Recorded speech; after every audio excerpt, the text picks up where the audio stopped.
जय हिंद स्टूडेंट्स। हिंदी की online class में आपका स्वागत है। मैं अभिषेक त्रिपाठी। आज हम पढ़ेंगे क्लास 7 की हिंदी। पुस्तक का नाम वसंत, भाग 2। ठीक, और उसका 7वां लेसन पापा खो गए। यह एक एकांकी है। एकांकी जैसे वह कहानी या वह घटना जिसको हम पात्रों के द्वारा, विभिन्न प्रकार के पात्रों के द्वारा जिसका रूपांतरण किया जाए, जिसका अभिनय किया जाए, वो क्या है? एकांकी है। जिस तरह एकांकी और नाटक, जिस तरह से आप कोई भी सीरियल देखते हैं, फिल्म देखते हैं, तो उसमें हर व्यक्ति अपने अपने बात को बोलता है सबके सामने आकर के, ठीक ना। जैसे आप कहानी पढ़ते हैं तो कहानी में केवल पढ़ते जाते हैं कि उसने ऐसा कहा, उसने ऐसा कहा, ठीक है, ऐसा किया। लेकिन जो एकांकी है या फिर नाटक है, वह ऐसी विधि है जिसमें हर व्यक्ति अपने अपने बात को बोलता है। जैसे आप इसमें देखेंगे आगे देखेंगे, खंभा, पेड़, ये सब जो हैं अपनी अपनी बात को बोल रहे हैं, ठीक ना। तो जहाँ किसी चीज़ का दृश्य निर्धारित हो, एक दूसरे के संवाद निर्धारित हो, हर व्यक्ति अपने अपने बातचीत को बोले, यह जो विधि है जिसका मंचन किया जाए, जिसको रंगमंच पर, स्टेज पर खेला जा सके, ऐसी जो रचना होती है वो क्या होती है? एकांकी और नाटक। फिलहाल एकांकी और नाटक जो है, ठीक ना, ये दोनों में अंतर है। एकांकी में केवल एक ही भाग होता है और नाटक में कई भाग होते हैं। तो अपने वीडियो पर चलते हैं। यह एक जो एकांकी है, इसमें एक लड़की है जिसका कि एक अपहरण हो चुका है, ठीक है। तो इसमें पात्र कौन कौन से हैं इसके पहले देख लेते हैं। इसके पहले पात्र हैं, जो पहला पात्र है बिजली का खंभा। अब देखिए, आप सोचेंगे कि बिजली का खंभा कैसे पात्र हो गया, लेकिन यहाँ पर एकांकीकार ने निर्जीव जो पदार्थ हैं उनको भी यहाँ पर बोलने के लिए दिखाया। इसमें कोई सजीव पात्र 2 हैं, लड़की और आदमी, ठीक है। इसके अलावा शेष जो पात्र हैं हमारे 5, यानी कि बिजली का खंभा, पेड़, लेटर बॉक्स, कौवा और नाचने वाली लड़की, ठीक ना। ये लड़की जो नाचने वाली है ये पोस्टर में है, अभी आपको आगे चलेगा। तो ये सब क्या है? निर्जीव हैं, लेकिन कवि ने इनके द्वारा भी अपनी बात को, अपने विचार को रखवाया है कि ये लोग भी बोलते हैं, आपस में बात करते हैं, ठीक ना। आप देख लिए, जैसे यहाँ पर इस दृश्य को देखिए, इसमें लेटर बॉक्स है, ठीक, इसके अंदर एक लड़का है, इसके आगे पेड़ है, पेड़ भी एक लड़का ही बना हुआ है, कौवा है इसके नीचे, कौवा भी देखिए, ध्यान से देखेंगे अपने पुस्तक में तो उसमें एक चेहरा है, यानी कि एक लड़का उसमें भी है। इधर पोस्टर पे एक लड़की है, इधर खंभे में एक लड़का खड़ा हुआ है, यानी कि सब लोग, यानी कि यह जो लड़का है लेटर बॉक्स का अभिनय कर रहा है, ये लड़का पेड़ का अभिनय कर रहा है, ये लड़का कौवे का अभिनय कर रहा है, इधर लड़की है पोस्टर में, वो पोस्टर का अभिनय कर रही है। तो खंभे के पास एक लड़का खड़ा है, वह खंभे का अभिनय कर रहा है, ठीक है। ये सब उसके रूप में होकर के, इन सब के रूप में होकर के अपनी अपनी बात को बोलेंगे, ठीक है। तो चलते हैं आगे। स्थान सड़क, रात का समय, समुद्र के सामने फुटपाथ। फुटपाथ यानी जो सड़क के किनारे पैदल चलने वालों के लिए रास्ता होता है, वो क्या कहलाता है? फुटपाथ। वहीं पर एक बिजली का खंभा, एक पेड़, एक लेटर बॉक्स, दूसरी ओर धीमे प्रकाश में एक सिनेमा का पोस्टर। कौन कौन है वहाँ पर? एक पेड़, बिजली का खंभा, पेड़, लेटर बॉक्स, दूसरी ओर धीमे प्रकाश में एक सिनेमा का पोस्टर। जैसे आप लोग देखते होंगे फिल्म के पोस्टर लगते हैं बाज़ार में, उसी तरह से सिनेमा पोस्टर है। पोस्टर पर नाचने की भंगिमा, भंगिमा माने होता है आकार, मुद्रा, स्थिति। तो नाचने की स्थिति में जैसे कोई लड़की नृत्य कर रही है, ठीक, डांस कर रही है, ऐसी एक उसकी भंगिमा की एक औरत की आकृति बनी हुई, यानी कि एक नाचती हुई लड़की की फ़ोटो लगी है। समुद्र से सनसनाती हवा का बहाव, दूर कहीं कुत्ते के भौंकने की आवाज़।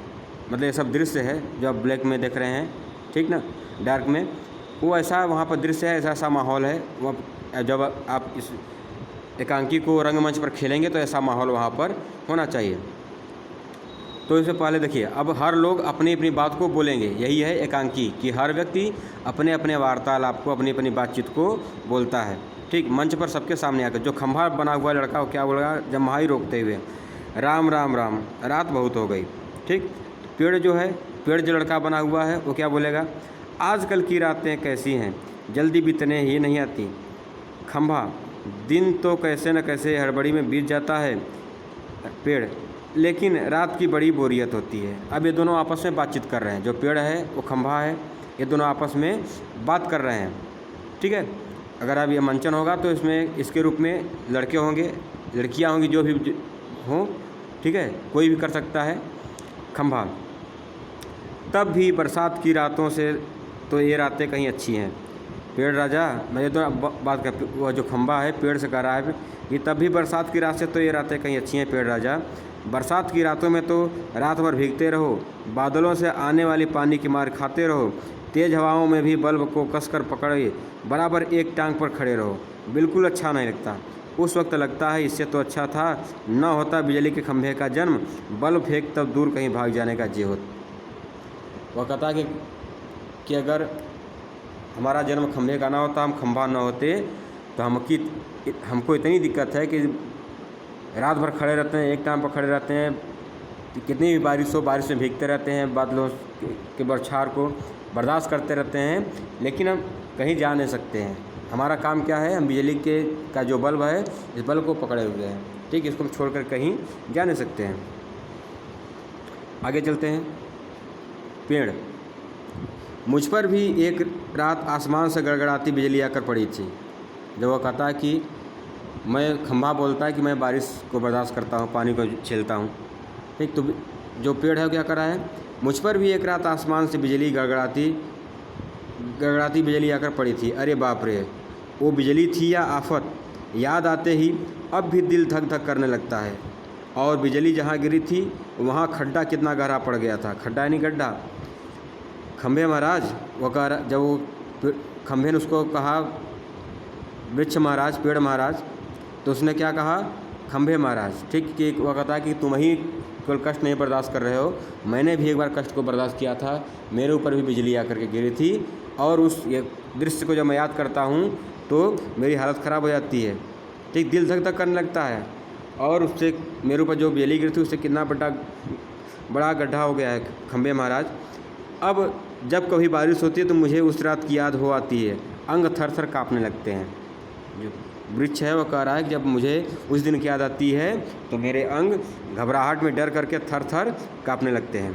ठीक, आगे खंभा है। खंभा बोला, मेरी तबीयत ही लोहे की है जो मैं बीमार नहीं पड़ता, वरना कोई भी इस तरह बारिश ठंडी धूप में खड़ा रहे तो ज़रूर बीमार पड़ जाएगा या नहीं। वो पूछ रहा है पेड़ से। अब ये तो है कि मैं लोहे का बना हूँ, ठीक, मेरे ऊपर कोई दिक्कत नहीं होने वाली है, बारिश हो, ठंडी हो, चाहे गर्मी हो, धूप हो, मैं दिन भर पड़ा रहता हूँ, हमको कोई दिक्कत होने वाली है। लेकिन अगर दूसरा कोई रहता तो वह बीमार पड़ जाता या नहीं। कितने दिन बीत गए, कितनी रातें, लेकिन मैं बराबर इसी तरह खड़ा हूँ। वो कहता है कितना समय बीत गया, लेकिन मैं कभी अपने स्थान से हिला नहीं, मैं इसी जगह पर खड़ा हूँ, लंबी ठंडी सांस छोड़कर। 6, चुंगी की यह नौकरी भी कोई नौकरी है। चुंगी यानी चौराहा, ठीक ना, यह चौराहे की जो नौकरी है, वो खंभा कहाँ लगा हुआ है, चौराहे की जो है पर। तो कहता है कि छी, चुंगी की यह नौकरी भी कोई नौकरी है। पेड़, अपने पत्तों का कोट पहनकर मुझे सर्दी, बारिश या धूप में उतनी तकलीफ़ नहीं होती, तो तुमसे बहुत पहले का खड़ा हूँ मैं यहाँ।